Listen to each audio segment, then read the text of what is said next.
Assalamualaikum teman-teman cerita untung. Asyik, Atta Halilintar lagi main ke podcast cerita untung nih. Siapa yang gak kenal dengan Atta Halilintar? Tentunya YouTuber nomor 1 di Indonesia ini terkenal dari keluarga Gen Halilintar. Dengan 11 bersaudara, Atta memiliki berbagai macam bisnis. Titik baliknya bisa nyewa rumah gede karena aku tuh bikin usaha parkiran motor. Gimana? Di rumah, di PIM ini kan rame, pasti orang butuh parkiran motor dong. Makanya aku tuh basicnya YouTube tuh buat dagang kan. Jadi aku buka Kaskus, buka Facebook, buka dagang aja lah apa aja yang aku bisa. Apakah Atta beneran anak sultan? Ayo saksikan kisah lengkapnya hanya di channel Cerita Untung.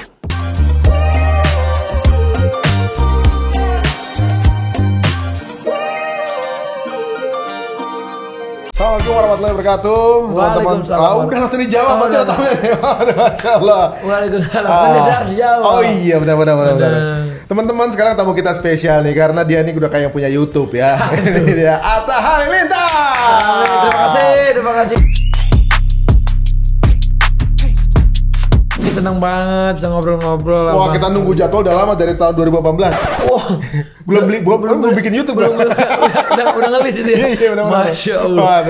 Canggih juga nih Bang Ari, emang aku tadi masuk kantornya juga enak ya, orangnya kreatif, apa aja dibikin. Kalau kantornya Atta mah lebih besar, kita mah baru belajar. Mungkin dalam hati. Tapi ini lebih tinggi. Apanya lantainya? Iya, lebih tinggi. Dalam hati, ini kayak gua 10 tahun yang lalu deh gitu kan. Enggak gitu. Tapi ini Atta lumayan ibaratnya kalau kita bilang ya, kalau gua lihat dari jauh dari luar ibaratnya lu lumayan inovatif ya orangnya. Karena orang belum main YouTube, lu udah main duluan. Tapi kalau gua lihat dari jarak jauh dulu tuh gua lihat ada seorang family man, ayah dengan banyak anak bikin buku. Oh iya oke. Awalnya gue liat, ini ngapain? Sekeluarga bikin buku. Padahal lu orang belum kenal keluarga Halilintar gitu kan? Benar. Awal gitu.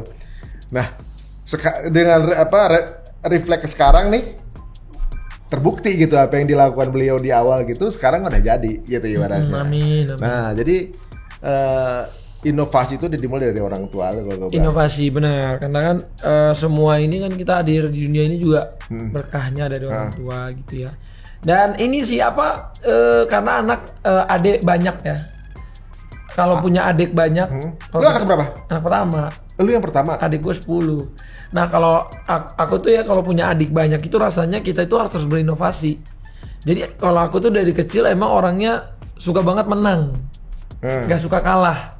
Mau apapun. Kompetitif. Sangat kompetitif. Bawaan bokap nyokap tuh? Nah itu kalau ini aku nggak tahu. Nggak tahu ya. Emang basicnya aku ini kompetitif banget. Kayaknya nyokap mungkin ya. Tapi jadi misalnya adikku ada yang bisa, dia suka pengen bisa bikin lagu.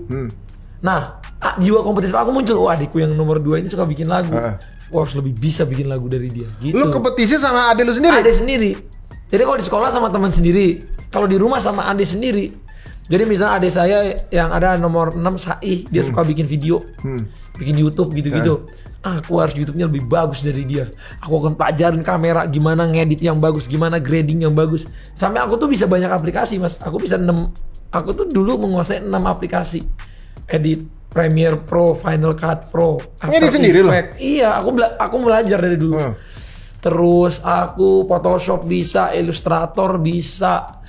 Terus jadi kalau aku review anak-anak kerjaan tuh aku nggak bisa dibohong, aku ngerti. Terus Corel Draw dulu belajar lebih ya 6-7 aplikasi aku bisa gitu sampai karena aku saking nggak kompetitifnya. Jadi kalau adikku ini menguasai 2 aplikasi aku harus 3. Kalau adik ini 4 aku harus 5. Oh kompetitif. Itu mah ditanamin sama orang tua atau emang sifatnya? Enggak, kalau itu aku emang sendiri. Cuma orang tua itu mendidik kita jadi pribadi yang mandiri. Karena menurutku jarang sih ada orang tua misalnya kayak apa aja yang anaknya mau tuh nggak pernah dikasih gitu. Misalnya kayak minta ini minta nggak pernah. Jadi dalam hidupku tuh nggak pernah minta. Karena memang fasilitas itu dibatasi untuk mendidik biar kita dapat sendiri gitu. Memang bukan fasilitas, emang ya udah habis aku tinggal di rumah, aku ya harus ada malah bukan aku yang dihidupin. Tapi kayak aku itu harus bantu keluarga gitu loh. Karena adikku banyak. Jadi misalnya aku bantu bersih-bersih, kita tuh ada piket.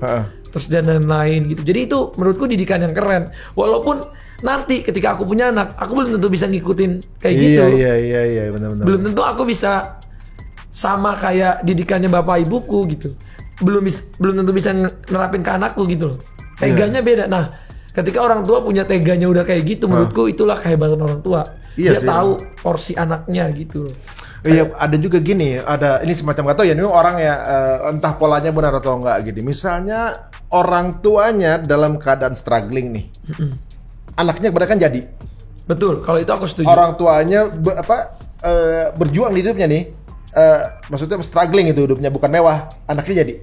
Iya. Kira anaknya jadi orang tua udah mewah. Anaknya susah jadi. Susah jadi. Betul. Ntar anaknya tuh struggling lagi, anaknya jadi lagi, jadi naik turun gitu. Bener. Bahkan kan sampai 3 generasi katanya gitu. Iya, kalau itu aku sering banget denger ceritanya. Makanya aku pernah denger salah satu bos bank itu nyuruh anaknya naik kendaraan umum. Aku Iya, pernah denger iya, juga dengar, itu. Dan yang aku lihat gini, bukan berarti anak orang udah bapak ibunya jadi anaknya semuanya jadi nggak jadi ya. Banyak juga yang jadi. Iya. Cuman sedikit jumlahnya. Iya, benar. Karena fasilitas ya. Ya, karena memang kita punya privilege kan. Kalau udah ada fasilitas. Kayak anakku pasti dia punya privilege dong. Dia dari kecil udah followernya banyak. Iya. Dia udah aku bikin tabungan sendiri. Terus dia juga nanti Akan udah beda intinya, maksudnya dia udah dibeliin aset atau apa, dia akan beda struggle sama aku gitu. Tapi gimana ntar pas cara pendidikan lu ketika dia besar? Ya, mungkin nanti Bang Ari akan bertanya sama Bang Ari sendiri juga. Mungkin dulu Bang Ari nggak punya kamar kayak anak-anak Bang Ari tadi yang bagus. Aku kan ke rumah tadi bagus, enak. Dulu aku kalau zaman dulu aku kayak gitu, mungkin aku akan males.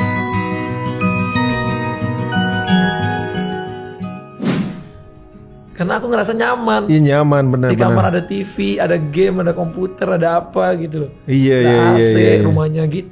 Ya kalau misalnya kita hidupnya nggak di situ, kita cuma dengar orang tua nih susah nih, anak adik gue banyak nih. Maksudnya susah itu maksudnya nyari kerja, harus ini serabutan apa. Ya aku harus ya Berjuang dari situ. berjuang. Ya itu yang bikin tadi kalau abang nanya kenapa inovasi, karena no choice gitu di hidupnya. Iya, kalau nggak begitu nggak hidup gitu kan. Bukan nggak hidup ya, maksudnya nggak. Ya susah, aku kan nggak punya lulusan S sarjana, S1 nggak punya, S cendol doang, S teler. Apa aja nggak punya, SMA nggak punya, SMA nggak? SMA apa sempat ujian tapi Nggak sampai lulus. bukan SMA sama SMP ku ini. Apa ya dulu tuh sempat ikut ujian SMP, paket C, paket B, paket A gitu kan. Nah pas ikut ujiannya kita tuh harus bayar ijazahnya 300-400 ribu buat keluarin ijazahnya. Aku udah ikut ujian, udah ada ijazahnya SMP. Cuma belum diambil. Belum diambil dan nggak bisa bayarnya. Aku juga gak enak minta sama orang tua aku. Jadi teman-teman ya, yang membentuk orang tuh bukan lulusan mana ya, tapi orangnya ya. Pendidikan hidup. Jadi kalau orang bilang membentuk orang tuh pendidikan di sekolah itu bisa. Bisa. Tapi pendidikan hidup tuh lebih penting. Karena banyak orang sekolah sampai S2 masih nganggur ada. juga gitu. Karena mungkin fasilitasnya udah fasilitas dia. Tapi ada juga orang nggak sekolah nggak nganggur juga banyak juga. Banyak juga. Jadi memang kita yang intinya bisa nggak ngedapetin sekolah hidup itu. Ya itu Pendidikan dia. hidup itu. Kalau pendidikan hidup itu kamu bisa dapat struggle-nya. Apalagi kamu bisa dapat orang tua yang bisa bikin kamu jadi tambah struggle, itu bagus. Maka Motivasinya gimana bokap? Biasanya mungkin dulu. kan anaknya banyak. Kalau anaknya cuma Gimana? Dikumpulin gitu loh. Jadi nih bayangin ya gitu. Enggak apa satu-satu. Kalau anaknya 2 atau 3 mungkin akan nggak kayak gitu. Tapi kalau anaknya 11 pasti akan keluar tuh struggling anak-anak. Mau ngarepin kita orang tua ngidupin anak banyaknya susah. Apalagi kita anak pertama ya kita harus bantuin dulu. Misalnya aku jual online, nanti omsetnya kasih orang tua, jual ini kasih orang tua gitu. Sekarang masih? Kalau sekarang kan udah sendiri-sendiri, semuanya alhamdulillah kita bangkit bareng. Sekarang harus tetap ada. Tapi sempat bagi orang tua mah tetap harus. biru walidain ya kan ya. Kalau itu kan berkahnya. Berkahnya ini mak, masya Allah. Kalau alhamdulillah dari rezeki YouTube banyak kasih banyak, kalau alhamdulillah masih turun tetap kasih gitu. Jadi emang udah tetapin gitu. Ya ini value ini sebenarnya yang mungkin udah mulai agak bergeser ya untuk anak-anak sekarang ya, bahwa ya berkahnya itu juga, dan doa orang tua tuh komponen penting gitu kan. Doa orang tua bisa juga orang tuanya orang tua. Orang tuanya orang tua. Bisa iya, juga. bisa juga ya. Jadi kalau kita mau dapat berkah lagi, coba orang tuanya orang tua lagi yang lebih tua lagi. Siapa orang-orang sekitar kita gitu-gitu. Jadi menurutku banyak sih hal yang itu menurutku yang bikin aku apa ya? Ngerasa alhamdulillah Tuhan mencukupi aja gitu. Lagi pengen apa, tiba-tiba ada kerjaan, ada pikiran, ada ide ya, asal kita mau nyari sih ketemu juga sih sebenarnya.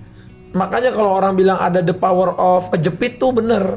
Kalau gue percaya tuh emang. Emang percaya? Jadi justru kan terpacu ya gitu. Terpacu, karena orang tuh kalau kejepit tuh akan keluar potensinya. Iya benar-benar. Emang harus ada kita di posisi itu untuk kita keluar. Sama kayak ceritanya orang Jepang ini ambil ikan salmon katanya. Kalau ikan salmonnya dibawa kan ikan salmonnya tuh habis dia pancing dibawa pinggir pasti banyak yang mati. Iya. Akhirnya ikan salmonnya itu di tempat naung dikasih ikan hiu kecil. Yang mati cuma yang kegigit doang. Sisanya kan takut tuh. Lari-larian ke sana malah hidup. Jadi justru karena dalam keadaan kepepet keluar potensi-potensinya gitu. Makanya kadang-kadang even aku pernah nih udah agak mulai ada rezeki nih. Anggaplah tiba-tiba yang tadinya aku nggak pernah megang duit puluhan juta. Tiba-tiba aku ada usaha yang bisa jadi punya puluhan juta. Nah, di zona yang aku megang itu aku bilang nih berarti aku gak kejepit nih kalau kayak gini. Aku relain tuh diinvest atau coba disedekain gitu. Karena kita biar ngerasa lagi kejepit biar ketemu lagi. Bener. Biar rasa deg-degannya ada. Biar deg-degannya bulan depan gimana. Tapi aku gak nganjurin. Aku gak pernah mau nganjurin orang. Makanya aku jarang cerita ini. Tapi aku pernah kayak gitu. Misalnya nih, aku udah punya karyawan 2 atau 3. Aku harus ngambil tempat ini buat syuting, buat ini mau di depannya mau ada bikin burger apa-apa. Aku duitnya misalnya tabungan udah 50 juta tuh buat sewa. Padahal belum buat bangun-bangun. Bayar. Aku ambil dulu ya mbak, kasih aku waktu 2 bulan. Sampai seger berani itu. Tapi aku gak pernah jalanin. Jangan ngelakuin ini. Jangan. Karena stressful tinggi. Tapi di situ aku ada challenging. Dan aku tuh jadi kayak beliar berpikirnya. Aku harus begini. Menghitung tek. Karyawannya satu dulu, ini dulu. Ini aku harus jaga sendiri. Mana yang perlu ini, mana ini gitu. Jadi kayak gitu. Tapi emang itu yang dicari. Rasa deg-degan itu yang dicari kan. Apalagi pengusaha kan risk taker ya, lo harus terima siap untuk dengan segala risiko mau nggak mau ya. Bener. Pengusaha, konten kreator, youtuber itu sebenarnya mentalnya mirip. Kenapa? Karena youtuber itu juga nggak pasti penghasilannya. Iya. Anak-anak di sosmed itu nggak pasti. Ada orang tiba-tiba 2 bulan 3 bulannya dapat ratusan juta. Besokannya bisa nol lagi. Bisa gitu. 1 tahun lagi dia dapat 1 juta sebulan ada sekarang. Banyak orang udah punya 2 juta 3 juta subscriber jual channelnya. Banyak banget. Karena udah di satu titik loss, udah nggak bisa mempertahankan itu dan penghasilannya lebih sedikit dari orang kerja banyak. Dan dari cost produksinya udah lebih sedikit gitu ya. Lebih sedikit, banyak orang cost produksi lebih banyak sekarang daripada penghasilannya. Banyak juga. Makanya menurutku, mental kayak gitu tuh yang nggak bisa semua orang punya. Kemudian istiqomahnya susah. Oh iya. Istiqomah ibadah aja susah. Apalagi yang nggak ada cuannya gitu kan ya. Ngeri juga tuh ya. Itu jadi emang harus menciptakan tantangan, keluar dari comfort zone berarti lo maksudnya ya? Iya, keluar dari kotak yang biasa orang ada di kotak itu. Dan itu lebih challenging dan ada risknya.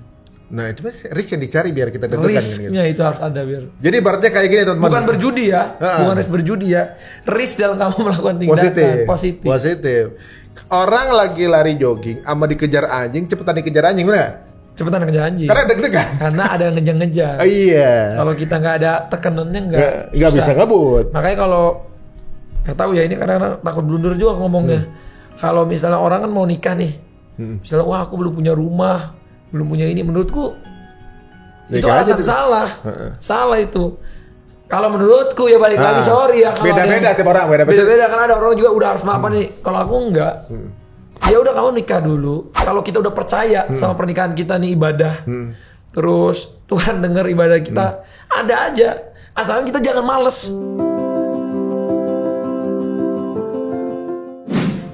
Ya. Jangan males. Kecuali lu duduk aja. Lu pikir dia nggak ngapa-ngapain. Oh ini gue nikah tunggu duit nah. Ini salah. Orang menyangka kalau pasrah itu nunggu. Padahal pasrah itu ikhtiar maksimal gitu kan. Makanya kan ada kalau diajarin guru-guru hebat, kita ini kan mengikut yang apa yang kita sangkakan. Kalau kita menyangka apa yang kita kerja ini bakal berhasil, Tuhan akan menjadikan itu berhasil. Afirmasi. Tapi kalau kitanya sendiri kayak belum tentu nih gue di sini ada. Ya gimana? Ya segitu dapetnya. Berarti dia aja nggak yakin sama diri dia. Even kita jalan keluar mau nguli aja kan bagus. Kita mau bangun sesuatu. Ada effort gitu ya. Ada effort tuh dapat ilmu. Kalau dia lebih pintar dari nguli, habis dia nguli, dia pelajarin. Beli semen di mana? Habis nguli dia jadi mandor cepat. Habis dari mandor, gue udah bisa ngegambar nih. udah bisa gambar segala macam, udah aku jual jasa aja ngebangun rumah orang, dapatnya banyak. Nah dari sekecil itu aja, jangan ngeremehin nguli itu kamu jelek gitu loh. Aku suka orang-orang mau dari nguli juga kan dia belajar cara nyemen, habis itu ntar bisa jadi mandor, bisa ngajarin orang lain. Habis jadi mandor dia bisa jadi desainernya yang bayar mandor, karena dia udah tahu semuanya gitu. Jadi hidup tuh is about proses. Jadi, proses and progress. Proses and progress. Jangan proses tanpa progres itu. Iya, kalau dia tahu proses tapi nggak jalan, ya cari alternatif lain. Harus kreatif. Makanya orang tuh bukan hanya kerja keras. Habis kerja keras harus kerja cerdas. Habis udah cerdas harus kerja ikhlas. Jadi kalau udah ikhlas ini nggak mikirin hasilnya bagus apa enggak. Jadi Tuhan mau kasih ya, boleh. Soalnya kita udah kerja keras sama kerja cerdas. Kita udah keras, udah rajin, udah mikir yang terbaik. Jangan keras doang, ada keras doang lama-lama saya kerja 20 jam, tapi nggak tahu ininya gimana. Kan ada orang bisa dalam sehari cuman kerja 8 jam tapi bisa semua kerjaan kelar. Iya, benar. Ada yang keras, misalnya ini ada komputer, ada teknologi namanya komputer, tapi lu catat sendiri pakai kertas. Ya 23 jam nggak kelar. Tapi dengan ada komputer dia bisa ngitung sendiri, ini sendiri gitu kan. Benar. Nah, jadinya itu namanya cerdas kan. Harus lebih cepat tapi hasilnya sama kan. Nah habis itu tinggal Tuhan yang nentuin. Kalau memang belum rezekinya sekarang masih dikasih susah, mungkin Tuhan masih sayang sama kita. Sangka baik aja habis itu. Belum datang rezeki kan lu kan banyak berdoa ya. Banyak berdoa aja. Mungkin dengan itu sebenarnya dia sayang kan. Bener. Waduh, tapi jarang orang punya mindset kayak gitu. Bahwa orang tuh gini, kadang-kadang mengukur kesuksesan tuh dari nominal hasil. Gitu kan. Tuh. Padahal apa yang dilihat, yang Allah lihat itu kan progres kita, effort kita kan, usaha kita udah maksimal belum, mau dapatnya banyak atau sedikit ya itu udah tinggal finalisasinya urusan yang di atas.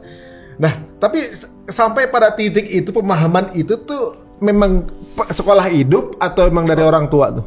Memang ada dari orang tua, selalu dong semua berkah doa kan dari orang tua. Cuman kalau dari diri sendiri tergantung kitanya. Kayak adekku kan semua didikannya sama dong sama orang tua. Tapi orang tuanya sama kan ya? Iya, orang tuanya kan sama. Tapi implementasi di lapangannya tuh aku bisa lihat. Kemauan dan setiap adik-adikku beda-beda. Ya. Gitu. Walaupun ada 11, gak 11-11-nya tuh semua mau, ada yang tekun, ada yang tipikalnya dia hiburan doang, ada yang tipikalnya dia naik turun semangatnya gitu, slow, ada yang tipikalnya dia gak konsisten, ada yang tipikalnya dia kerja keras. Kayak adikku yang sekolah olahraga jago banget, kalau dia pengen bisa itu dia bener-bener bisa. Jadi kita bisa lihat gak setiap anak bisa juga. Jadi misalnya aku dapat ilmunya pun aku ngajarin ke anakku, ataupun gak semua orang sama gitu. Jadi tergantung balik lagi ke pribadinya. Semua orang bisa dapat ilmu itu, tapi siapa yang bisa mengerjakan ilmu itu yang lebih berat. Penerjemahannya akan beda-beda. Tapi kalau YouTube pertama kali siapa di rumah, di keluarga? Ya aku sama adik-adikku. Bukan keluarga, bukan bokap atau nyokap gitu bukan? Kayaknya dulu pernah ada deh. Ada. Halilintar family kan dulu. The Gen Halilintar. Tapi kan isinya kebanyakan anak-anaknya. Kebanyakan isinya anak-anaknya. Bapak ibu kan lebih ini dong, mantau. Kasih pencerahan, kasih motivasi. Tapi yang pertama kali buat sama Gen Halilintar juga lu duluan? Tetap lu duluan? Yang mulai? Iya, bareng adik-adik. Dulu aku pertamanya kan ngasih saran. Ini kan bukunya kan kita suka diundang-undang karena ceritanya. Ya habis itu apa, bakatnya apa kalau buat di dunia industri hiburan. Yuk kita bikin cover buktinya lagu apa gitu ya. One Big Family. Kan tadinya basicnya kita dagang. Aku kan buku itu didagang ke JCC, ke tempat sholat Jumat, kayak kemana, kayak ke mall, kayak semua dagang. Pakai publisher, apa pakai ini penerbit? Apa sendiri? Sendiri kita jualan sendiri. Sendiri bareng-bareng. Ya nggak mau modal. Jadi banyak. Cuman ada juga di Gramedia. Cuman sendirinya kita banyak di mana ngelapak jualan. Selain jualan yang lain ya, dulu kan banyak yang kita jual. Baju muslim kayak apa, kayak baju kaos kayak. Iya, kalau nggak salah bokap bilang apapun yang bisa dijual gitu kan. Jual aja, apa aja. Nah kalau itu aku dapat mentalnya dari bokap. Apa aja aku jual. Makanya kalau orang bilang ini fokusnya kemana? Ya apa aja yang saya bisa, selama hidup saya masih bisa dikasih Tuhan kesehatan, aku akan coba. Kalau bokap apa latar belakang emang dulunya? Usaha juga. Pedagang juga ya? Sekarang beliau lebih julukin dia sebagai father influencer. Jadi dia udah influencer juga sekarang. Udah gak terlalu dagang-dagang banget lah. Lebih banyak mendekatkan diri sama Tuhan. Udah santai maksudnya kan, udah suksesornya udah lagi, yang lagi gerakan lu sama adik-adik gitu kan. Gitu. Walaupun beda-beda pandangan adik-adik juga. Nggak mungkin semua tuh sama. Ya begitulah memang. Emang namanya adik kakak tuh nggak ada yang sama. Nggak ada yang sama. Nggak ada uniqueness-nya. Bukannya adik kakak juga, semua nih nggak ada yang Bener, sama nggak satu ada. kepala juga. Nah kalau dulu kan ada ini apa namanya image katanya keluarga Halilintar tuh selalu pindah-pindah, nomaden gitu. Luar di mana. Emang kemana aja sih lu tinggalnya? Kalau itu sih emang aku juga ngerasain dia suka pindah-pindah. Di mana aja lu pernah tinggal? Dulu kan bapak ibu tuh aku juga ngikut tuh masangin apa internet misal di Malaysia dulu pernah. Di Malaysia aja aku pindah 13 kali di Malaysia. Jadi tergantung ekonomi. Misalnya bulan ini mampunya kita cari yang 5 juta sebulan ya 5 juta. Kalau 2 bulan ke depan nanti bulan ketiga mampunya yang 6 juta 6 juta. Makanya kalau orang suka dibilang ini kita struggle bla bla bla, banyak yang suka bilang gini, nggak mungkin kan dari dulu Pondok Indah. Kita itu awalnya Pondok Aren. Coba Aren itu udah ada nih jadi Indah, jadi Pondok Indah. Iya, Pondok Aren di sana Tangerang. Aku sempat sekolah juga. 6 bulan doang. Habis itu bantu orang tua dagang lagi, jualan lagi. Jualan lagi. Jadi nggak selesai sekolahnya. Terus baru ada duit dikit. Waktu itu kita jualan apa ya, handphone gitu. Aku jual handphone Cina, jual apa. Nah itu duitnya dipakai buat DP mobil. Terus dipakai buat DP ya, nyicil mobilnya. Karena waktu itu ada program 0%. Karena kita tuh anti riba gitu. Jadi udah 0% lah cari. Kalau nggak ada 0% mending jangan naik mobil. Jadi kita minjem mobil kakek yang udah tua banget. Jadi didorong tuh bareng-bareng. Mobilnya kursinya 2 depan, 3 belakang.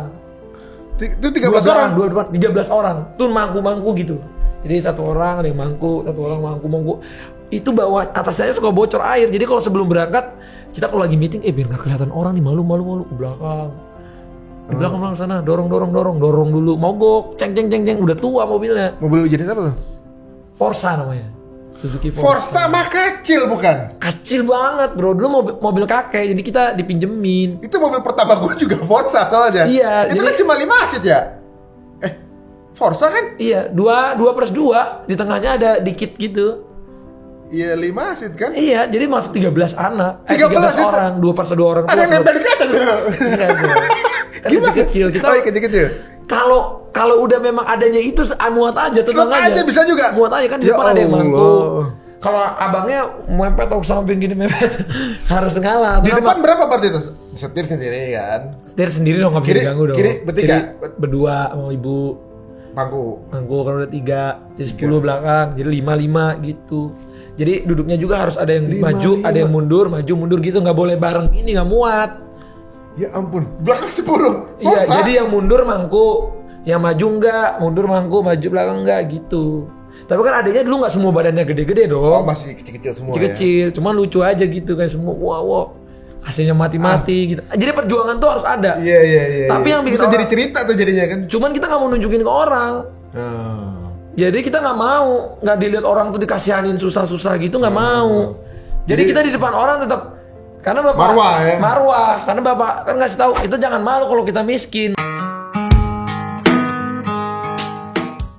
Malu lah kalau kamu buat dosa gitu. Keren. Jadi kita ngapain malu kalau miskin, ya udah nggak apa-apa begini aja. Miskin tapi punya harga diri. Iya miskin tapi nggak bisa pala saya diinjek. Tapi nggak minta-minta. Nggak minta-minta, saya miskin tapi nggak mau tangan di bawah gitu loh. Jadi saya akan berusaha sampai martabat harakat keluarga harus naik. Itu berapa tahun tersebut gitu? Itu dari pindah dari Malaysia. Jadi makanya banyak orang kan kok rumahnya di Pondok Indah dulu gede segala macam. Nah itu kita sewa, dari yang sewa rumah yang depan rumah Ahmad Dhani dulu sempat, Om Dhani. Aku pernah cerita dulu ke Al gitu. Dulu aku depan rumah kamu, tapi bawahnya dulu aku taruh jualan yang rumah baju bekas. Yang di pojokan itu, yang hitam itu. Iya, Pirang Mas. Itu depannya rumah lu? Ada sewa kita dulu 4 juta sebulan. Jadi 50 juta per tahun, 4 juta sebulan. Tapi untuk anak 13 udah oke, kayak ruko gitu rumahnya. Iya. Ada sampai sekarang masih ada, jadi sama. Udah gak boleh kali segitu sekarang. Sekarang udah naik.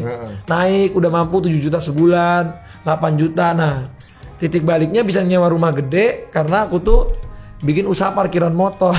Di mana? Di rumah. Di PIM ini kan rame, pasti orang butuh parkiran motor dong.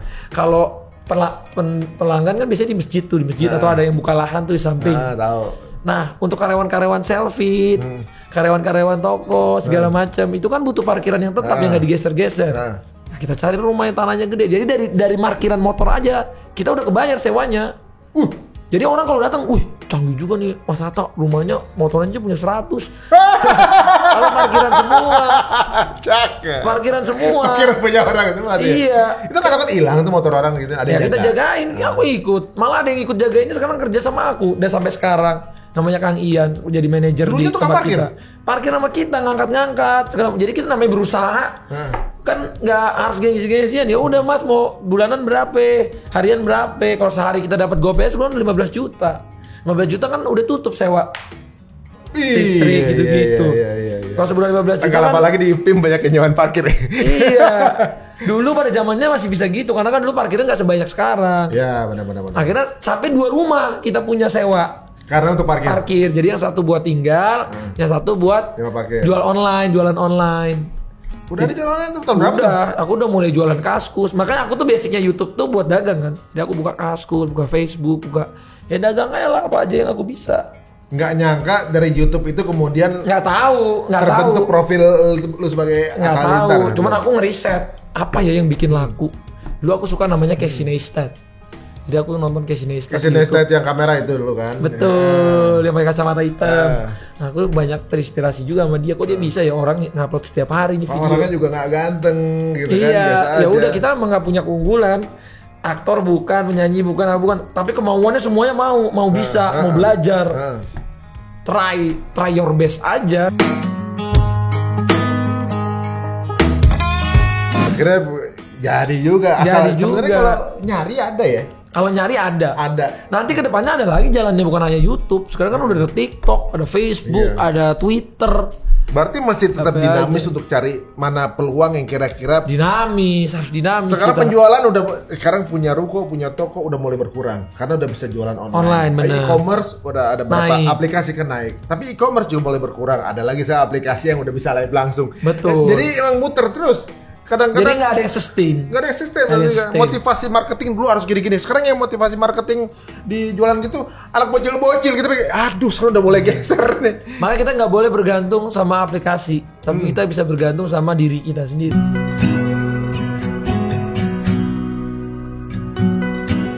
Nah, tinggal kita nyesuaiin packagingnya apa. Yang harus sustain itu bukan aplikasinya, kita harus sustain di kepala kita, diri kita yang sustain. Kitanya yang mau Apalagi terbuka sama bener. perubahan gitu ya. Terbuka. Berarti lu pernah tinggal di Malaysia berapa tahun? Lama aku 4 tahun, 5 tahun ya. Negara mana lagi selain Malaysia? Lamanya di Malaysia karena murahnya. Kalau di sana kan Atau masih pernah Arab juga? enggak.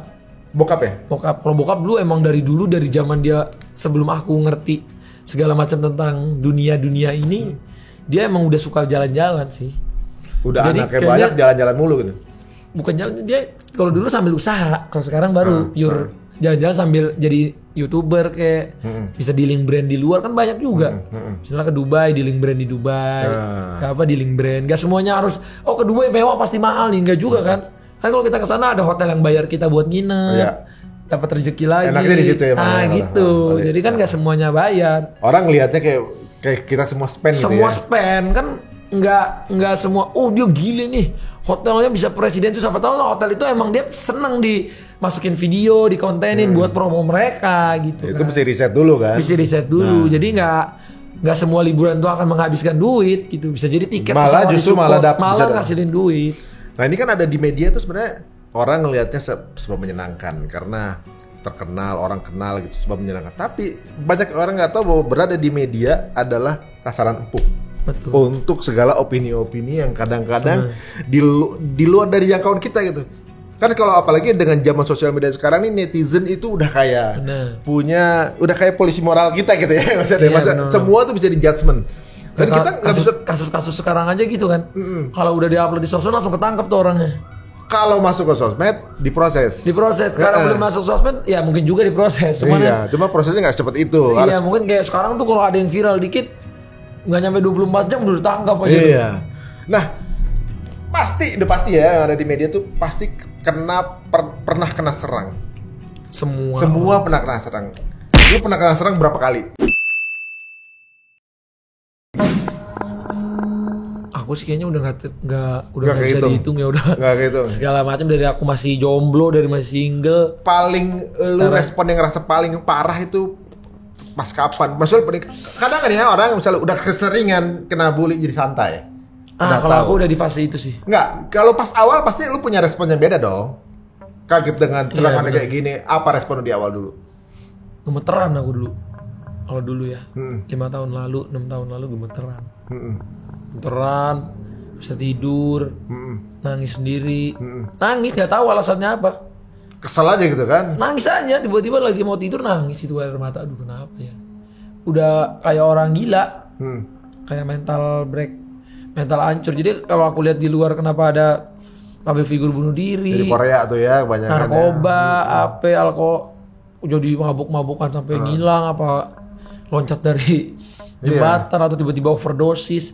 Emang karena ternyata tekanan tuh tinggi gitu. Jadi balik lagi kita harus ini sih. Punya landasan yang kuat juga. Punya landasan, ya balik lagi itu ajaran agama sih yang bisa nyelamatin kita.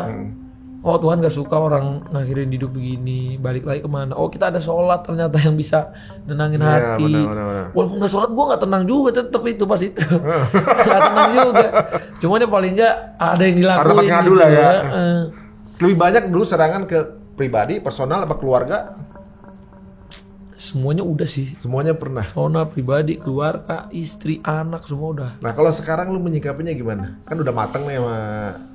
Kalau sekarang aku lebih, aku tuh apa ya udah kayak kalau orang kan katanya kalau kita main nge-gym tuh lama-lama pri rombongan kapalan kuat, lama-lama kebas udah nggak berasa kalau ngangkat apa-apa. Ininya maksudnya udah nggak akan kapalan karena udah kapalannya udah gede. mentok soalnya ya, udah rasa sakitnya udah mentok tuh. Nah sama tuh kayak kalau kita mentalnya udah kapalan mulu, istilahnya udah kapalan.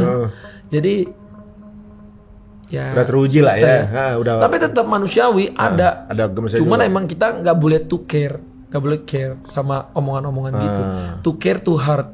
Ya. Semakin kamu semakin care sama masalah itu yang semakin diomongin kamu orang, sakit, iya. Kita malah tambah sakit ya. Coba kita dilawannya, lawan arahnya. Oh, yang ngomong ini kan belum tentu ngerti begini gitu.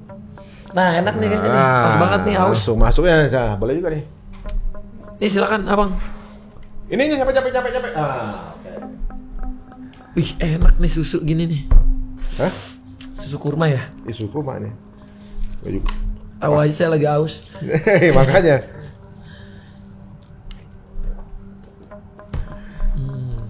Itu tadi sedikit tips dari Atta ya, dan juga ini sebuah fakta teman-teman semua yang suka ngebully juga di sosmed juga kan. Bulian tuh tapi ada beberapa ya. Ada yang bagus juga kan. Kalau yang bagus itu bukan bully namanya kritik. Kalau kritik bagus aku terima kok. Kita jadi orang juga nggak boleh egois kan. Kalau dikritiknya bagus. Tapi ada juga orang yang emang demen banget ngebully. Ada juga.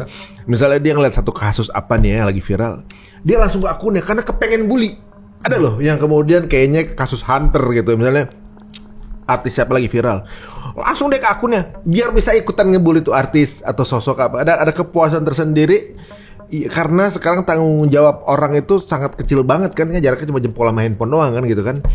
Kapan lagi bisa bully artis kan gitu ya. Terus ada juga yang seneng karena biar dibales, ada juga kayak gitu. Ada juga gitu ya. Orang dia pakai fake akun kan. Kan kebanyakan bully pakai fake akun. Kalau udah bully pakai akun sendiri berarti keren tuh, agak keren dia tuh.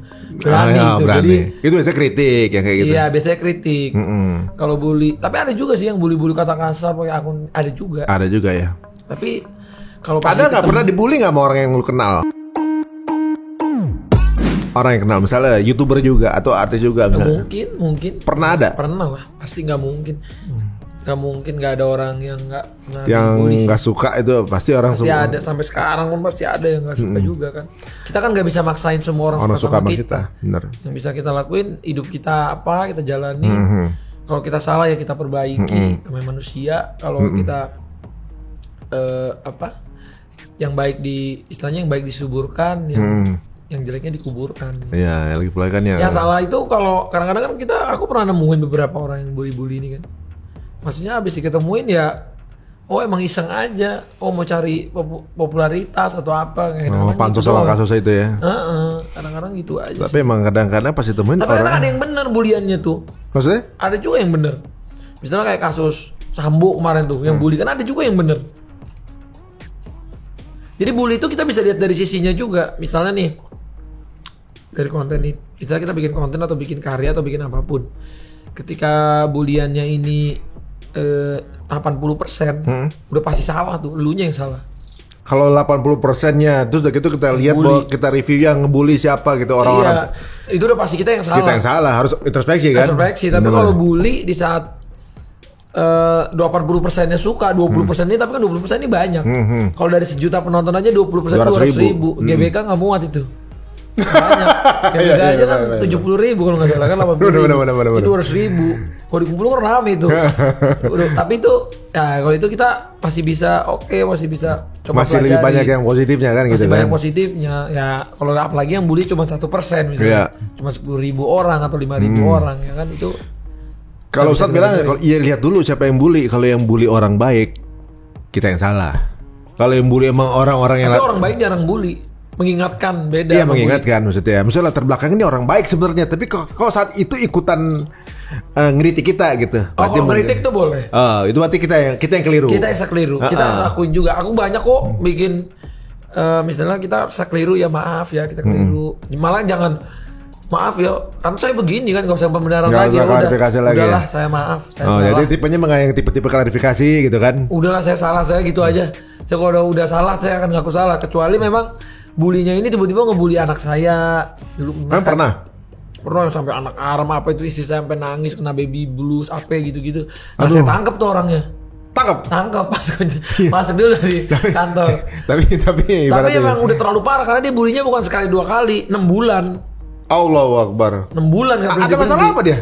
Ya gak tahu, emang abis itu memang disamperin. Memang ada orang kayak gitu dulu gitu.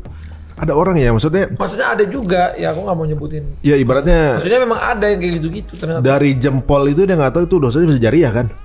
Iya. Satu orang yang karena gak semua orang ini dosa juga. Iya betul. Gak usah ngomong dosa deh, dia gak semua orang takut dosa gitu ya. Iya. Makanya aku pernah bikin lagu judulnya Berhak Bahagia kan, buat ibu-ibu di dunia ini sama anak-anak. Berarti judulnya Berhak Bahagia. Jadi kisahnya mengenai apa Bang? Kisahnya tuh mengenai ya, ku tahu aku tak sempurna, tapi bukan berarti ku tak berhak bahagia. Jadi jangan, kan banyak ibu kalau lahiran dibilang gendut, dibilang dibilang itu, jadi tua lah. Anak baru lahir dibilang anaknya kurus kecil, bisa dibilang ini, anaknya begini ya, matanya juling ya, ini ya kan banyak terjadi di sosial media itu kan. Marak tuh kayak gitu. Oh iya, sepertinya mereka yang memiliki penghinaan fisik tuh banyak loh. Penghinaan fisik tuh banyak di sosial media. Body shaming ya. Body shaming tuh susah. Ya karena gampang banget. Iya nggak usah. Kita ya misalnya sekelas, misalnya Pak Presiden sekalipun misalnya, itu orang ngebully cuma tinggal jempol sama handphone doang gitu. Sekelas artis mana gitu. Dia nggak suka sama profilnya, ini tinggal mencet aja kan langsung nyampe. Kalau zaman dulu kan kita butuh proses apa ya, misalnya kayak ya belum tentu kita dulu kan masa zamannya penpal misalnya, belum tentu nyampe, belum tentu dibaca, ada filternya. Sekarang kan terus kalau dulu mungkin zaman Bang Ari Untung kan lagi banyak di TV tuh, orang nonton TV kan kalau mau hujat nggak ditulis, ngomong langsung dia ke depan TV-nya. Orangnya nggak dengar kan gitu kan? Orangnya kan nggak dengar. Dan orang lain dia lihat. Jadi mungkin struggle-nya yang artis zaman dulu sama sekarang tuh beda. Kalau sekarang tuh banyak tekanannya karena dia bisa langsung kelihatan. Semua bisa lihat. Bisa lihat. Lo mau ngatain paling enggak kalau dia nggak lihat nih artisnya, orang lain yang nontonin dia juga ngelihat. Nah, iya bener kan? Iya. Sekarang orang kadang-kadang lihat konten bukan cuma kontennya, komennya. Kalau itu bener. Nah, komennya kemana gitu. Kadang-kadang ketawa-ketawa juga mau komen orang, videonya biasa aja. Tapi ini menarik teman-teman saya. Jadi ibaratnya Atta membangun profil dirinya sendiri ini dengan perjuangan ya. Ibaratnya juga pasti udah melewati berbagai hal. Fenomenal lagi ketika lu menikahi anaknya Mas Anang gitu. Iya. Ibaratnya sesuatu ya profil juga gitu kan. Ini jadi kayak semacam makin ibaratnya makin gampang banget itu kalau orang mau nembakin itu maksudnya. Makin banyak bahannya gitu. Tapi lu keluarga tuh bisa memanage dengan baik gitu ya. Alhamdulillah. Dan di situ juga gue juga ngerasa bahwa memang pendidikan di keluarga lu juga ibaratnya boleh juga tuh bokap lu. Maksudnya gue penasaran Aurel tiba-tiba berhijab gitu ketika nikah gitu kan. Karena saya nggak mau maksa orang. Nggak, tapi ibaratnya gini loh, kita juga misalnya gini zaman dulunya kan, maksudnya ibaratnya kayak Atau kalau nyari istri gimana sih? Kita nggak tahu kan gitu kan. Iya. Pas menikah terus Aurel berhijab. Wah, berarti memang ada value-value agama di rumah gitu yang ditanamkan gitu. Itu kenapa gimana ceritanya? Gini, aku bilang sama istri, aku bukan ustadz, bukan orang yang sempurna. Salahnya banyak. Kamu bakal tahu juga nanti ke depannya. Udah pasti. Pasti. Apalagi hidup bareng kan? Apalagi hidup bareng. Ya kita berdua kan sama-sama. Tapi kita akan tenang kalau kita ngikutin apa yang dianjurkan Tuhan.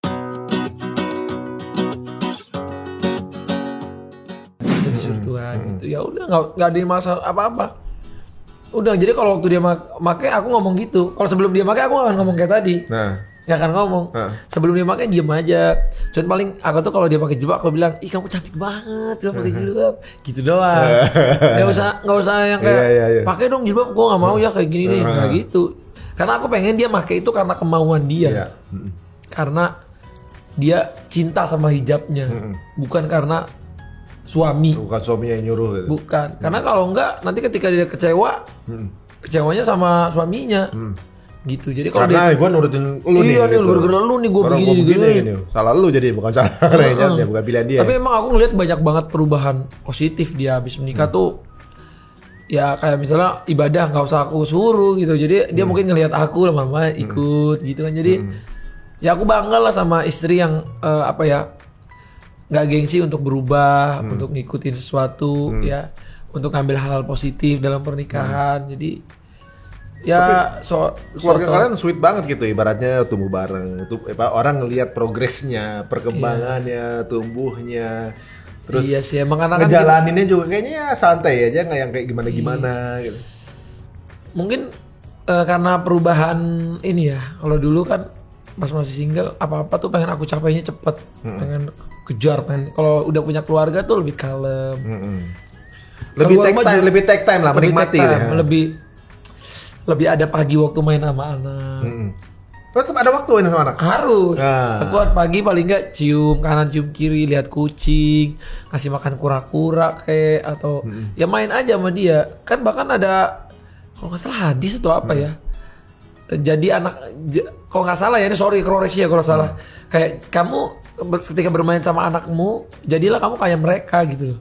Iya, sebab berbicara dengan bahasa mereka juga. Berbicara bukan berarti kamu tuh jadi kamu di situ jadi bodoh, enggak. Kamu jadilah diri mereka. Jadi mereka mereka ke anak-anakan, kita jadi anak-anak main gitu. Karena ternyata kalau nggak salah apa reward dari Tuhan itu melebihi gitu ternyata bermain sama anak itu. Jadi iya, main nganterin sekolah. Makanya menurutku apa yang aku baca kalau dari yang diajarin nama agama itu indah gitu loh. Walaupun kitanya jahat ya. Jadi aku tuh aku belum bilang aku masih belajar banget. Aku masih belajar. Cuman ketika aku baca, gila ya, semua hal-hal kecil sampai kayak gini aja di detail banget. Di detail gitu sampai main sama anak, main sama istri itu ibadah. Kayak beliin istri itu sedekah yang terbesar bla bla bla, maksudku itu keren loh.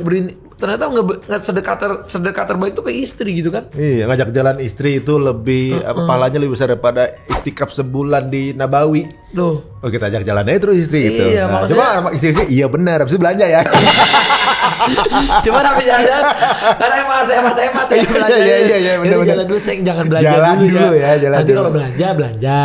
Tapi yang terjadi suka dua-duanya itu. Benar. Kita meleng dikit udah botas dia kan gitu. Iya, gitu. Tapi enggak apa-apa lah, kadang-kadang ya nggak tahu, kadang bisa dituduh orang mewah-mewah, tapi bisa juga kadang kan ini jalan-jalan mau ngajak istri. Tergantung sudut pandang, bro. Iya. Jadi kadang-kadang kita nggak bisa bikin happy semua orang. Misalnya aku ngajak, misalnya dia istriku nih pengen banget ke Venice. Bukan Venice, apa ya? Yang aku pergi kemarin. Aku tuh di mana? Itali, apa ya namanya? Milan. Enggak, yang di pantai-pantai gitu. Kalau yang ada sungainya Venice. Amalfi. Jadi dari kecilnya pengen banget ke Amalfi. Gue bilang ini rumahnya Josh Clooney dong tuh. Iya, maksudnya kadang-kadang, tapi waktu aku sono aja dibilang, wah ini liburan keluarga mewah-mewah.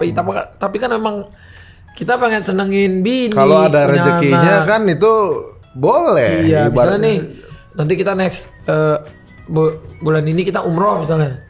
Nanti masih aja kan pasti dibilang gitu, umrohnya mewah-mewah ya ini ya gitu. Kadang-kadang kan, tapi kan kita Masa liburan aja mewah, umroh gak mewah gitu. Iya. Maksudnya kadang-kadang kan masa jual liburan lebih banyak gitu daripada. Iya. Iya. Padahal kan nanti waktu jalan-jalan juga, misalnya kayak kita liburan ke sana ada bisa dapat kerjaan juga kadang-kadang gitu. Kalau yang di Itali gitu kan. Emang nggak bisa bikin happy semua Susah, orang. Semua aja bakal serba salah kalau Iya. dilurusin. Kalau kita mau bikin happy semua orang ribet juga. Ribet juga. Nanti mau kontenin, nanti mewah nggak ini? Bener. Tapi kalau nggak konten, ini ada rezekinya juga. Bener. Kalau konten nggak tempatnya nggak bagus, nggak jelek juga kontennya. jelek juga nih. Bener. Ya udah diamalin konten aja lah. Mau dibilang apa kayak mewah. Kata Ustadz kan kalau bikin happy semua orang tuh namanya kemustahilan yang hakiki. Kenapa? Nggak akan pernah mungkin kan gitu. Tapi lu waktu dulu akhirnya nikah sama Aurel ya, memang Aurel udah lu injer dari jauh? Emang lu dulu tuh cari istri yang bagaimana sih ini? Apa namanya kriteria istri lu? Enggak sih. Apa emang jodoh tiba-tiba jadi gitu? Aku tuh emang dulu nggak pengen nikah cepet, tapi nggak pengen banget gitu loh. Gimana sih? Ya Maksudnya udah kan pengen nikah cepat, tapi emang lagi nggak ditargetin gitu maksudnya? Nggak ditargetin harus kayak, misalnya, 2 bulan lagi nikah enggak, setemunya aja. Ya emang tadinya kan collab gini aja. Collab. Sama Aurel udah collab awalnya? Collab awalnya kan mau gerbek rumah Bunda Asanti di Cinere. Ya makanya hati-hati kalau saya udah gerbek rumahnya Mas Ari. Ada kucing dulu. Iya. Makanya waktu itu habis ya dulu juga nggak ada gimana tertarik harus nikah, enggak, normal aja. Oh iya terima kasih habis gerbek ya silaturahmi ngobrol gitu kan, habis itu udah makasih ya semua udah gitu udah. Nggak tahu ya. Ya namanya jodoh nggak ada yang tahu ya. Habis itu ketemu lagi di acara apa, ketemu lagi. Belum ada rasa tuh? Belum ada. Mulai ada rasa kapan? Ya pas udah akhirnya jalan gitu mulai ada rasa. Ya pelan-pelan ya nggak cepet juga. Udah sempet hampir nggak jadi nikah juga. Terus akhirnya ya emang kalau jodoh tuh nggak kemana ya. Karena biniku itu dulu tipikalnya yang deketin aku gitu loh. Di saat aku ini tipikalnya orang tuh lemah kalau deketin. Tapi nggak, maksudnya aku tuh bukan lemahnya tuh karena aku nggak bisa ngedeketin. Aku tuh orang yang jarang ngedeketin orang. Basa-basi bisa ngedeketin nggak bisa. Itu basa-basi gitu. Gimana lu gini-gini. Tapi ngedeketin orang nggak bisa. Gue udah gak pede sama cewek awalnya. Gak pede. Aku tuh semi introvert.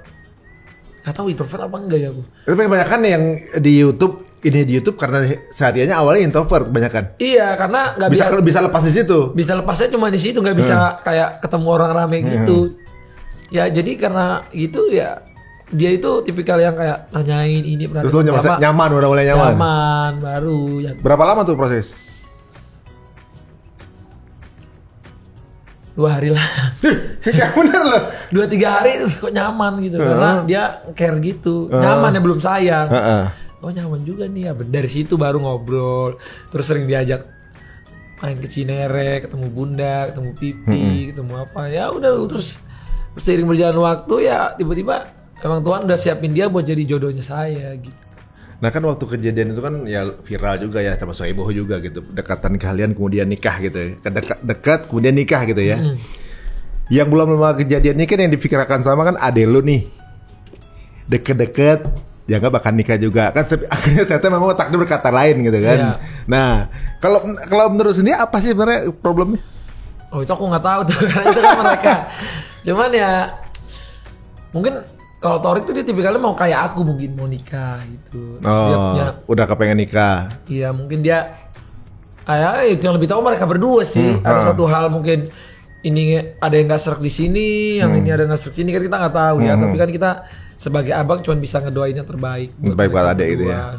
Apalagi kan Fuji karena waktu itu deket sama Torik juga kayak adik aku juga jadinya. Maksudnya kan apa bareng, ketemu bareng. Terus bapak ibunya Pak Haji Faisal, ibu Oma Gala juga, maksudnya baik gitu sama. Iya, maksudnya baik kita semua tuh ketemu ngobrol bareng di rumah. Ya aku sebagai perwakilan kayak bapaknya Torik juga jadinya, bapak ibu Torik karena kan aku memang cuman aku yang di Jakarta kan. Oh, bokap Jakarta masih di Malaysia ya? Iya, sekarang di mana ya? Abu Dhabi apa di Dubai gitu. Bokap lu? Bokap nyokap semua sama adik-adikku. Tinggal di sana? Gak tahu deh kalau itu. Ini memang bener-bener dinamis banget gitu bagi lo kali Dinamis, ya. nggak kebaca banget. Even saya aja karena nggak tahu lagi di mana itu. Karena saya tanya aja ini di mana. Oh ini lagi transit di rumah. Saya sendiri nggak tahu. Jadi kalau ada orang suka nanya ini Ganantar di mana? Duh, saya aja nggak tahu. Kadang-kadang nggak dilapor juga gitu. Udah sampai sana aja. Udah gitu, sampai tiba-tiba. di mana ya saya nggak tahu. Ini seru banget ya keluarga lu ya. Jadi baratnya kalau ketemu itu selalu ada cerita dari masing-masing orangnya gitu kan. Iya, apalagi sekarang kan makin gede ya. Ada keluarga, ada Hermansah, ada keluarga De Lemos. Oh, iya, Krisdayanti iya. dan Om Raul, ada Gen Halilintar, ada keluarga The Atta Family sendiri, ada Yang lu sendirinya juga. iya, jadi memang jadi Kalau lu ada selama lu nikah ada belajar sesuatu nggak sih yang istri lu, maksudnya dari lu kenal dengan istri lu gitu, lu belajar banyak dari Aurel akan hal apa misalnya? ya lebih ke ini ya, Apa dianya yang sabar sama lu atau justru kebalikannya? mungkin kalau aku emang tipikalnya kalau sama istri tuh sabar-sabar aja, cuman ya kadang-kadang kita kan semua orang tuh aku sabar dia juga sabar, jadi sama-sama ada kadang-kadang ada batas sabarnya juga, jadi kita ngobrol bareng-bareng. Tapi aku tuh salut sama dia itu ini sih apa orangnya baik hati gitu, orangnya tuh baik hati gitu, Positif positif vibe-nya. vibe-nya gitu loh. Makanya aku selalu bangga punya istri kayak dia. Dia tuh orang yang baik, baik hati gitu, kayak apa ya? Kelihatannya aja tuh dia ngomongnya nyerocos ini, suka ceplas-ceplos, tapi emang gitu deep dari hatinya tuh emang dia orang baik gitu. Emang baik, emang apa ya? Gak suka dendam sama orang, Nggak hasad sama orang gitu ya. Gak ya iri-irian gimana gitu. Maksudnya ya udah gitu, kayak bukan tipikal orang yang susah. Ada orang hard to manage gitu ya. Nah. Kalau ini ya kayak Gampang kita lah. bisa bekerja sama lah. Adaptasinya juga gampang ya. Buat hidup ini gimana, buat kerja sama, buat mendidik anak nanti segala macam. Ya walaupun kita sama-sama masih belajar dong, karena kita kan pasangan baru. Sampai Pasti masih kapan ada juga kesalahannya dua-duanya. tetap belajar terus. Kayak gue udah berapa belas tahun juga tetap belajar Cuma juga. ilmunya lebih banyak abang, karena abang udah 14 tahun. Malah aku yang 14 belajar, gimana 14 tahun masih bisa. Enggak, kita juga masih belajar. Memang kita nggak pernah bisa lulus tiba-tiba udah paham. Bini gue ada setiap detik itu kita ta'aruf loh. Kan pasti ada sesuatu hal. Dulu bini gue nggak suka nonton Korea, sekarang suka. Ada hal-hal baru pasti. Kan iya. tontonnya selalu baru, referensinya baru, ketemu temennya baru lagi, lain lagi pandangannya akan sesuatu. Nggak pernah bisa satu posisi kita ngerasa gue udah hafal bini gue, nggak mungkin sih sebenarnya, nggak mungkin. Nah, kalau ada orang bilang kamu udah tahu luar dalam banget, menurutku nggak akan ada orang Nggak tahu akan luar dalam pernah, banget. nggak akan pernah sih sebenarnya. Karena manusia itu berubah, manusia ini mungkin tahu banyak kali ya, tapi Ya. tahu semuanya gitu. Nggak mungkin. Karena perasaan hati orang, pikiran orang kan cuma Tuhan. Iya, beda terus lagi kan. Beda terus betul. Lu udah semua udah lu dapetin, ada nggak yang belum? Obsesi yang lu kepengen raih gitu. Apa ya? Misalnya gue pengen Punya anak gua- lagi, gua punya anak pengen lagi. punya studio yang gede lagi, gue pengen punya enterprise gimana, atau gue Ya sih, gua kalau hal-hal yang kayak urusan dunia kadang-kadang Nggak ada akan habis habisnya, sih, nggak akan ya. habis. Jadi gue berjalan aja. Yang sekarang apa yang mau dibikin, yang mau dikerjain gitu. Kadang ya banyak kerjaan juga nggak semuanya untung juga, tapi kita harus berniat bikin dulu. Sama mirip kayak gue yang dulu juga, walaupun sekarang misalnya ada dananya, ada ininya, tapi aku mirip. Jadi penghasilan misalnya berapa, langsung aku cari nih exitnya. Nggak mau aku cuma nyimpen gitu, pengen nyoba lagi risk yang lain. yang Kayak- lain, challenge baru kan? Iya, kayak misalnya tim futsal, tim bola, tim Iya, e-sport. lu beli klub bola sih sebenarnya menurut gue ya satu out of the planet lagi kalau Kalau menurut ada, gua. karena kan Terus tadi gitu kan liganya nggak jalan. Nggak jalan. Untungnya aku tuh berpartner. Kalau coba ya sendiri-sendiri kayak sekarang yang masih futsal, apa kan masih sendiri. Jadi kok ada apa-apa, sendiri nanggung. karena memang kayak gini-gini kan sebenarnya kita nggak ada yang pasti gitu ya. Kita harus Dinamis. tambah menggaji orang lagi, tapi dilihat dari kehidupan pemainnya, ada yang dulunya butuh bulanan, memang skillnya cuma di futsal. Itu sampai gaji per personel tanggung jawab ini juga. Sendiri tanggung jawab aku itu kalau Sendiri tuh? futsal. Bukan satu wadah yayasan apa gitu enggak? Sendiri, Bang. Sendiri lumayan bisa ember. Sebulan. Bisa ember. Wah, pahalanya banyak. Amin. Kan nggak semuanya tuh harus satu untung satu nggak harus, atau satu untung dua gitu nggak harus. Kadang untung bisa datang dari tempat lain. Asalkan kita niatnya, oh kita ngebantu anak-anak ini untuk lebih maju segala macam. Mesti di sini rugi, di tempat sini lain untung. Bisa juga tapi one day yang ini untung. Bisa juga ini yang lain yang dibantu gitu bisa. Jadi nggak pernah, oh ini bisa ini pasti untung, ini yang rugi enggak. Kita bisa saling. Ya, yang penting optimis aja kan kita lihatnya secara holistik bener. gitu ya. Dulu siapa yang mikir misalnya aku kayak dulu misalnya kayak nyari kerja aja apa gitu kan. Tapi sekarang misalnya ratusan orang bisa kerja di tempat kita, terus bisa berkembang terus. Itu suatu yang aku harus syukuri gitu loh. Jadi semoga kedepannya bisa menambah lapangan kerja. Itu dari dulu aku selalu bilang, karena hampir setiap bulan aku kadang-kadang buka lowongan, hampir setiap bulan. Jadi itu salah satu mimpi aku cuma itu, membuka lapangan kerja. Jadi dengan buka lapangan kerja pasti akan ada sesuatu yang baru, pasti usaha yang berkembang gitu. Ya katanya masuk surga duluan tuh pemimpin yang adil ini. Dia jadi pemimpin, ada yang ngasih namanya? Amin. Ibaratnya ngasih penghidupan orang lain. Ibaratnya kayak ya banyak yang doain juga kan, insya Allah gitu. Aduh, masya Allah ini banyak sekali yang bisa kita ambil pelajaran. Dan kalau dirasa teman-teman ada yang bermanfaat, monggo silakan di share ke teman-teman yang lainnya. Mau dipotong-potong juga boleh ya. Tenang aja. Masalah monetis nggak usah dipikirin. Udah gua lock semua ya.